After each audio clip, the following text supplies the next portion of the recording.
Hi, this is Azim Jamal, and we are speaking about the corporate Sufi alphabet, A to Z series.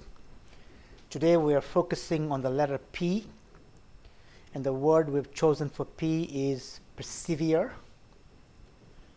If you look at the corporate environment, the three things that are kind of areas that one persists. Number one is if you're starting a business, you'll find that it's going to take a long time before the business takes off. So there'll be a lot of energy put into your business, and you'll find success not overnight, not quick, and the easiest thing would be to give up because you're not seeing much results. However, if you keep persisting and you keep persisting, you'll find that gradually you'll build momentum, and then you'll find things turn around. So expect to have that tenacity. Expect to have that determination, expect to have that ability to go the distance to achieve success. So that's number one. The second area where you'll find that persistence comes in play is the area about you don't know how close you are. You don't know how close you are to success. It's like 1 foot away from gold. You will dig and dig and dig and dig, and you will give up eventually, but somebody else will come 1 foot later and will find the gold. So you never know how close you are until you turn the next stone or until you take the next corner. So don't give up. Never give up. As long as the third point being, as long as you're chasing the right goals.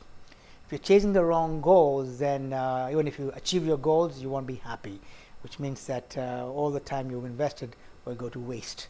So, or if you're chasing the wrong things which don't have the highest impact for your results, for your business, again, you'll end up being not as productive. A lot of studies talk about 20% of your efforts give you 80% results. So if you're focusing on the other 80%, which are not as critical, as important, or as crucial, you will find that your persistence will not pay as much dividends as otherwise if you're focusing on the right things. Now, if you switch on to the family life, and if you look at a similar kind of scenario, you will find that any relationship is not easy.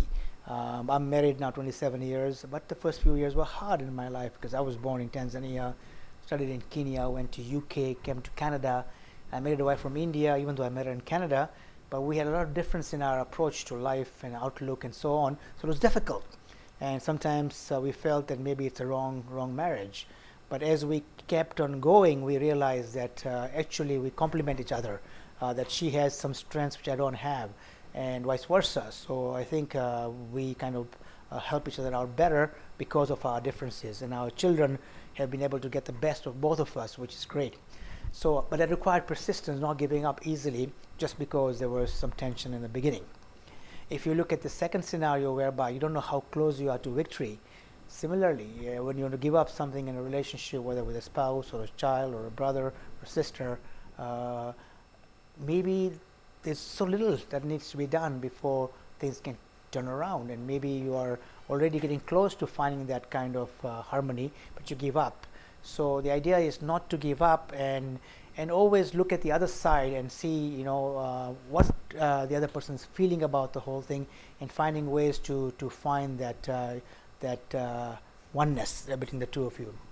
And finally, the last thing is that to focus on the right things. So even in a family, there's so much you can do, but few things you do has the highest impact. So what I know for myself, for example, when my son was young, the best time I had with him is putting him to sleep. When I put him to sleep, I could tell him stories. I used to talk about Georgie, Porgy, funny stories, and that really connected us and bonded us. And when I was traveling, I missed that. Now that took 10 minutes a day, but that 10 minutes was worth 10 hours of doing whatever. So really it's a question of focusing on what's the biggest bang for your buck, for your time and energy.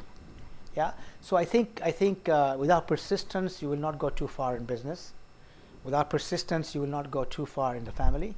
Without persistence, even if you are doing charity work, you will find that you won't get much results, much impact. And great things have happened in life because people have gone the distance. If you take the example of Nelson Mandela, he went to prison 29 years. But when he died, and what he achieved in his life has been phenomenal. But it required a lot of tenacity, a lot of sacrifice, and a lot of persistence to achieve that. So that's the quality we are sharing today, and if we employ that attribute, then we'll come closer to the harmony of business, balance, and beyond.